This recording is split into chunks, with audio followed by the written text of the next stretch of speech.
जैन देखिए जेनोटिक्स का मतलब क्या होता है। तो जेनोटिक्स का मतलब होता है कि वंशानुगत गुण को आगे की तरफ लेके जाना, यानी अपने वंश को आगे की तरफ बढ़ाना ही कहलाता है जेनोटिक्स। अब मान लीजिए अगर आम का पेड़ है तो आम के पेड़ पे ऐसा कभी नहीं हो सकता है कि उस पर सेब फलने लगेगा, चाहे संतरा उगने लगेगा, चाहे अमरूद उगने लगेगा, ऐसा होगा कभी नहीं होगा। अगर वो आम का पेड़ है तो उस पर आम ही फलेंगे, उस पर दूसरा कुछ नहीं हो सकता है। तो आम क्या कर रहा है, अपने वंश को आगे की तरफ लेके जा रहा है। जैसे मान लीजिए गाय है, भैंस है, यानी अगर गाय है तो क्या होगा, उसका जो बच्चा होगा गाय होगा, ये नहीं कि उसका बकरी कभी जन्म देगा, ऐसा कभी नहीं हो सकता। अगर गाय है, भैंस है तो जो जन्म देगी, तो अगर भैंस है तो भैंस को जन्म देगी, गाय है तो गाय को जन्म देगी, कुत्ता है तो कुत्ता को ही जन्म देगा, यानी वही अपने वंश को आगे की तरफ लेके जाते हैं। अब ऐसा नहीं है कि आम के पेड़ पे इमली उग जाएगा, चाहे इमली के पेड़ पे आम उग जाएगा, ऐसा नहीं हो सकता। अगर इमली का पेड़ है तो अपने वंश को आगे की तरफ ले जाएगा, क्या होगा, उस पर इमली ही होगा। अब जैसे मान लीजिए हम लोग आदमी हैं, अगर जन्म देंगे तो ऐसा नहीं है कि भेड़, बकरी, कुत्ता ऐसा जन्म होगा, नहीं होगा। अगर हम आदमी हैं तो हम जन्म देंगे आदमी को ही जन्म, यानी बच्चा ही होगा। चाहे भले ही हमारे अंदर ज़्यादा गुण ना हो, कुछ तो गुण मिलेगा, यानी अगर हम आदमी हैं तो आदमी को जन्म देगा। अब ऐसा नहीं कि अगर हम पढ़ा रहे हैं तो वो पढ़ाएगा, अगर हम कहीं घूमने जाते हैं जहाँ जहाँ हमारा इच्छा करता है हम जाते हैं तो उसका भी इच्छा वैसा ही हो, ऐसा नहीं हो सकता। लेकिन क्या होगा, वह हमारा गुण उसके अंदर होगा और वही क्या करेगा, हमारे वंश को आगे की तरफ बढ़ाएगा, और इसे हम कहते हैं जेनोटिक्स। अब जेनोटिक्स का पिता किसे कहा जाता है, तो हम कहते हैं गार्ग जॉन मेंडल को। किसे कहते हैं, गार्ग जॉन मेंडल को। क्या कहते हैं, गार्ग जॉन मेंडल को कहते हैं। जेनोटिक्स का पिता किसे कहते हैं, गार्ग जॉन मेंडल को। अब इन्होंने क्या किया, मटर के दाने पे इन्होंने प्रयोग करना शुरू किया, मटर के दाने पे। अब अगर ये सोचे होते हैं कि हम आदमी के ऊपर प्रयोग करेंगे तो पता चला कि अगर हमारा लड़का होगा और उसका लड़के का लड़का होगा तब तक कि बेचारा क्या करेंगे, दुनिया छोड़ के चले जाएंगे। अब ये प्रयोग किस पे करेंगे, कि इन्होंने कहा कि हम क्या करते हैं, मटर के दाने पे प्रयोग करते हैं। अब इन्होंने क्या किया, मटर के दाने पे प्रयोग करने लगा। अब मटर है, अब मटर के ऊपर कभी देखिएगा कोई इमली फरेगा, नहीं फरेगा। अगर वो मटर है तो मटर को ही जन्म देता है, यानी मटर ही उससे होता है। वो क्या करता है, अपने वंश को आगे की तरफ बढ़ाता है। और इसका नियम किसने दिया, तो इन्होंने दिया गार्ग जॉन मेंडल ने। इन्होंने क्या, अनुवांशिकता का सिद्धांत दिया। अब इन्होंने क्या बताया, तो इन्होंने कहा जैसे मान लीजिए हम बड़का वाला टी लेते हैं, यानी बड़ा वाला टी लेते हैं, बड़ा वाला टी हो गया, और बड़े वाले टी को उन्होंने कहा कि क्या होगा, ये लंबा पौधा वाला होगा, यानी ये लंबा होगा। अब फिर छोटका छोटका टी ले लेते हैं। अब छोटका छोटका टी को उन्होंने कहा कि ये बौना होगा, यानी बड़का टी तो लंबा और छोटका छोटका टी तो बौना।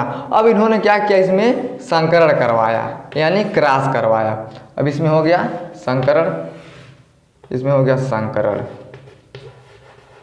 यानी इसमें उन्होंने क्रॉस करवाया। और जब उन्होंने क्रॉस करवाया तो मिला क्या हमें, तो मिला हमको एक बड़का टी और एक छोटका टी, बड़ा टी और एक छोटा टी। उन्होंने कहा कि अगर जब बड़का टी रहेगा तो उसे हम मान लेते हैं लंबा पौधा, और छोटा छोटा टी है तो इसे मान लेते हैं बौना पौधा। और जो दोनों में संकरण करवाया गया तब हमें मिला गया छोटका टी और बड़का टी।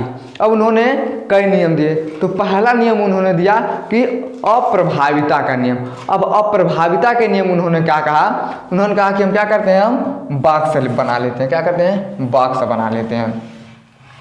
अभी देखिए मान लीजिए इसमें ये क्या है, इसका क्रोमोसोम है और इसका क्रोमोसोम है। जैसे आदमी में कितना क्रोमोसोम होता है, तो कितना होता है, 23 होता है। तो इसमें मान लेते हैं कि भाई बड़का वाला ये भी क्रोमोसोम और ये भी क्रोमोसोम। अब उन्होंने कहा कि जो पहला नियम दिया उन्होंने कि अप्रभाविता का नियम दिया। अब अप्रभाविता का नियम कैसे दिया उन्होंने, यहाँ पे देख लीजिए। ऐसे मान लेते हैं हम भाई बड़का टी हो गया, भाई छोटका टी हो गया। अब क्या करते हैं, हम एक बॉक्स बना लेते हैं। हम कहते हैं इसे बॉक्स बना लेते हैं, ऐसे हो गया हमारा बॉक्स हो गया, ये बॉक्स हमारा हो गया। अब इसमें हम क्या करते हैं, संकरण करवाते हैं। भाई बड़का टी है, छोटका छोटका टी। अब जब हम इसमें मिलाएंगे तो क्या होगा, तो बड़का टी और छोटका टी तो हो जाएगा बड़का टी और है छोटका टी। अब फिर इसमें करवाएंगे तो कौन होगा, तो फिर होगा बड़का टी है छोटका टी। अब इसमें हम करवाएंगे तब भी होगा बड़का टी है हो गया है छोटका टी हो गया। अब फिर बड़का टी छोटका टी का करवाएंगे तो हम क्या होगा बड़का टी और छोटका टी, बड़का टी और छोटका टी। तो ये हो गया हमारा अप्रभाविता। अब उन्होंने कहा कि जो अप्रभाविता का नियम उन्होंने दिया, उन्होंने कहा कि जो पहला नियम दिया अप्रभाविता, उसमें उन्होंने कहा कि जितने भी पहले पीढ़ी के जितने भी संतान होंगे सब क्या होंगे लंबा पौधा होंगे, यानी जितने भी होंगे सब क्या होंगे लंबा लंबा पौधा होगा। उन्होंने कहा कि जो पहला पीढ़ी का संतान होगा, यानी पहला पीढ़ी का संतान, पहला पीढ़ी का जो संतान होगा क्या होगा, जो पहला पीढ़ी का संतान होगा यानी F1 क्या होगा संकर लंबा होगा, यानी लंबा होगा। यानी ये अप्रभाविता के नियम में बताया गया। अब अप्रभाविता का मतलब क्या होता है, जैसे मान लीजिए हम हैं और एक आदमी और खड़ा है, हम दोनों लोग दारू पीनी है और हम बहुत ज़्यादा दारू पी लिए। अब हम दारू पी कर रोड पे एकदम गिरत पड़त ऐसे गांव में लाड़ा पड़ात कैसे चल रहे हैं, कभी हर गुरे, तो सब लोग क्या कहेंगे बहुत दारू पी लिया है, यानी दारू का प्रभाव उसके ऊपर ज़्यादा हो गया। तो सब लोग हमको जान जाएंगे कि इसके दारू का ऊपर प्रभाव ज़्यादा हो गया, इसलिए क्या करा है उलट पलट के चल रहा है। और जो हमारे साथ हमारा अगर कम पिया रहेगा दारू तो सब लोग कहेंगे तो कम पिया है इसलिए इसके ऊपर ज़्यादा प्रभाव नहीं पड़ा है। और वही काम हुआ था यहाँ पे, यानी उन्होंने कहा कि जो अप्रभाविता के नियम में उन्होंने कहा कि जिसका प्रभाव ज़्यादा होगा, उन्होंने कहा कि जिसका प्रभाव ज़्यादा होगा क्या होगा लंबा पौधा होगा। जब उन्होंने संक्रमण करवाया तो क्या हुआ टी वाले का प्रभाव ज़्यादा होगा और टी वाले का जो प्रभाव था उन्होंने क्या किया प्रभावी लक्षण। अब उन्होंने जब दोनों को क्रॉस करवाया तो टी वाले का प्रभाव ज़्यादा हो गया, और जब ज़्यादा हो गया तो उन्होंने कहा कि अब देखिए बड़का बड़का टी है तो क्या होता है लंबा पौधा होता है। तो उन्होंने कहा कि जो बड़का वाला टी का प्रभाव था वो ज़्यादा हो गया, इसलिए जो पहली संतान यानी जो पहला पीढ़ी होगा उसमें क्या होगा संकर हमेशा क्या होगा लंबा ही पौधा होगा। उन्होंने किस नियम में बताया, तो उन्होंने बताया ये अप्रभाविता के नियम में। अब हम दारू पी लेंगे सब लोग हमको जान जाएंगे कि बहुत दारू पी लिया इसके ऊपर ज़्यादा प्रभाव हो गया, तो हम सब लोग जान जाएंगे। और जो नहीं पिएगा अगर कम पिएगा तो उसको लोग नहीं जानेंगे, कहेंगे इसके ऊपर ज़्यादा प्रभाव नहीं हुआ। और जब इन्होंने मटर के दाने में प्रयोग किया तो उन्होंने कहा कि जो पहला पीढ़ी का जो संतान होगा क्या होगा हमेशा वो लंबा होगा। अब फिर उन्होंने क्या किया पहला पीढ़ी से दूसरा पीढ़ी का उन्होंने क्या संकर करवा दिया, जैसे हमारे लड़के का संकर हमारे नाती के ऊपर करवा दिया इन्होंने। अब क्या किया उन्होंने करवा दिया, अब यहाँ पे देखिए उन्होंने क्या किया दूसरे वाले में, यानी पहला पीढ़ी का उन्होंने दूसरे वाले पीढ़ी पे उन्होंने करवा दिया। दूसरे वाली पीढ़ी पे उन्होंने कैसे करवाया था, यहाँ पे देखिए ये हो गया दूसरा वाला पीढ़ी। दूसरा वाली पीढ़ी पे उन्होंने क्या करवाया, उन्होंने कहा है छोटा टी है बड़ा टी, है बड़ा टी है छोटा टी। अब इसमें संक्रमण करवाइए, देखिए टी वाला तो क्या हो गया बड़का टी। बड़का टी के लिए क्या होता है, तो बड़का टी के लिए होता है लंबा, तो क्या हो गया ये शुद्ध लंबा हो गया बड़का टी। अब फिर बड़का टी और छोटका टी से जब मिलाया तो इसमें हो गया बड़का टी और छोटका टी। जब बड़का टी और छोटका टी मिला तब हो गया अशुद्ध, यानी अशुद्ध लंबा हुआ, यानी अशुद्ध लंबा हो गया। अब फिर छोटका टी और बड़का टी को मिलाइए तो इसमें भी होगा बड़का टी और छोटका टी को उन्होंने मिलाया, तब इसे फिर कहते हैं अशुद्ध लंबा हुआ। अब छोटका टी और छोटका टी को जब उन्होंने मिलाया, यानी छोटका टी को मिलाया तो छोटका टी को जब मिलाते हैं तो क्या होता है बौना होता है। क्या होता है ये बना शुद्ध बौना, क्या बना शुद्ध बौना बना। ये दूसरी पीढ़ी में उन्होंने, पहला पीढ़ी में तो उन्होंने बताया कि अप्रभाविता का लक्षण, यानी जब पहला पीढ़ी में जो पहला F1 में जो जितने भी बच्चे पैदा होंगे सब क्या होंगे लंबा हो गए, यानी मटर के दाने में क्या सब लंबा हो गया। और पहला पीढ़ी का संक्रमण उसमें किसने करवाया दूसरा पीढ़ी में करवाया। अब दूसरा पीढ़ी में देखिए क्या होता है, अब देखिए टी को मिलाए तो बड़का टी, तो जब बड़ा टी मिलेगा तो लंबा यानी शुद्ध लंबा पैदा हो गया। और बड़का टी छोटका टी को मिलाए तो अशुद्ध लंबा हो गया। और जब छोटका टी बड़का टी को मिलाए तब भी शुद्ध हुआ। और जब छोटका टी और जब छोटका टी को मिलाएंगे तो क्या हुआ शुद्ध बौना पैदा हो गया। अब उन्होंने कहा कि देखिए हमें यही चीज़ देखने को मिलेगा।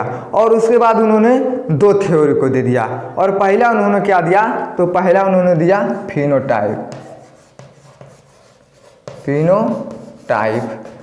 फिनोटाइप का मतलब क्या होता है, तो कोई भी चीज़ देखने में एक जैसा हो, यानी कोई भी चीज़ जो देखने में एक जैसा होना चाहिए। अब यहाँ पे देखिए, यहाँ पे दिया है कि शुद्ध लंबा, यहाँ पे दिया है अशुद्ध लंबा, यहाँ पे दिया है अशुद्ध लंबा, यहाँ पे दिया है शुद्ध बौना।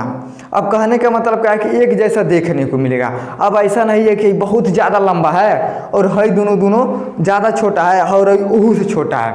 उन्होंने कहा कि एक जैसा में देखने को मिलेगा, यानी कहने का मतलब जैसे हम 5 फुट के हैं, 5 फुट का मान लीजिए हमारा हाइट है, अगर हमसे कोई 2 इंच अगर छोटा रहेगा तो हम कहेंगे कि भाई हम लोग से बड़ी छोटा बाड़ा तू, कोई कहेगा, कोई नहीं कहेगा। यानी 1-2 इंच अगर कोई छोटा रहेगा तो हम किसी को क्या कर सकते हैं, बौना उसे हम नहीं कह सकते हैं। अगर हमारा हाइट 5 फीट का है, अगर कोई 4 फीट से नीचे रहेगा तब हम क्या कहेंगे कि भैया तू बहुत बौना बाड़ा, तू भाग जा हमारे लग से, तब हम कह सकते हैं। अब कोई 1 इंच 2 इंच आपसे छोटा रहेगा तब बौना कहेंगे, आप नहीं कह सकते हैं। तो यहाँ पे जो दिया ही नहीं है कि बहुत ज़्यादा लंबा है और है दोनों बहुत छोटे छोटे हैं, थोड़ा थोड़ा अंतर है, यानी 2 इंच 4 इंच का अंतर रहेगा तो हम क्या करते हैं, बौना नहीं कर सकते हैं। तो पहला में क्या होता है कि देखो यहाँ पे 3 ठुका है एक जैसा, यानी थोड़े बहुत छोटे बड़े हैं तो 3 ठो क्या है, एक जैसा है।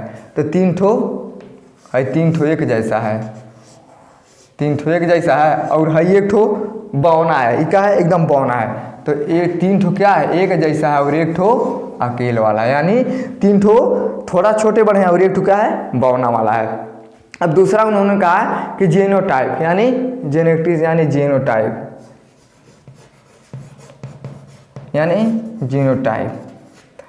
अब उन्होंने कहा कि देखिए भैया कि फिनोटाइप में जो था तो थोड़ा बहुत अंतर था, तो ठीक था कि एक समान है। लेकिन उन्होंने कहा कि जब जीनोटाइप में उन्होंने बताया, उन्होंने कहा कि देखिए जो लंबा है वो लंबका रहेगा, और जो बिचला है वो बिचला रहेगा, जो छोटका है तो छोटका रहेगा। तो यहाँ पे देखिए सबसे लंबा कौन है, तो सबसे लंबा 1 ठो है, के ठो है, 1 ठो सबसे लंबा है। अब है जो दोनों है, ये दोनों क्या है, एक बराबर है, तो यानी 2 ठो एक बराबर है, और 1 ठो एकदम बौना है, 1 ठो एकदम क्या है, बौना है। अब देखिए 3 ठो एक जैसा था फिनोटाइप में, तो 3 ठो एक जैसा था और 1 ठो अकेला ही बौना वाला था। और इसमें क्या था, 1 ठो सबसे बड़ा था और है 2 ठो एक बराबर था, और 1 ठो ही सबसे बौना वाला था। तो इन्होंने किसका नियम दिया था, जॉन ग्रांट मेंडल ने। इन्होंने कहा, अब उन्होंने कहा कि जो दूसरा प्रजाति, यानी दूसरा पीढ़ी का जो होगा पौधा, दूसरा पीढ़ी का होगा, दूसरा पीढ़ी वाला जो संतान होगा क्या होगा, वो बड़ा भी होगा, यानी बौना भी रहेगा, और क्या होगा, बौना भी रहेगा वो, और लंबा भी रहेगा। क्या होगा, बौना भी रहेगा और लंबा भी होगा। पहले में उन्होंने बताया कि क्या होता है, जो पहला उसका मतलब पौधे का जन्म होता है तो क्या होता है, वो संकर एकदम लंबा होता है। लेकिन जब उन्होंने दूसरे में क्रॉस करवाया तो उन्होंने कहा कि जो दूसरा वाला पीढ़ी का जो संतान होगा वो क्या होगा, बौना भी होगा और लंबा भी होगा। तो किसने दिया था, तो ग्रांग-जॉन मेंडल। अब इनके जेनेटिक्स क्या, जो उनके पिता कहे जाते हैं, ग्रांग-जॉन मेंडल। अब उन्होंने किस पे दिया, तो मटर के पौधों पर उन्होंने दिया, जिनका नियम दिया तो इन्होंने मटर के पौधे के ऊपर अपने नियम को दिया। अगर आपको वीडियो पसंद आया तो लाइक शेयर सब्सक्राइब जरूर करें। धन्यवाद।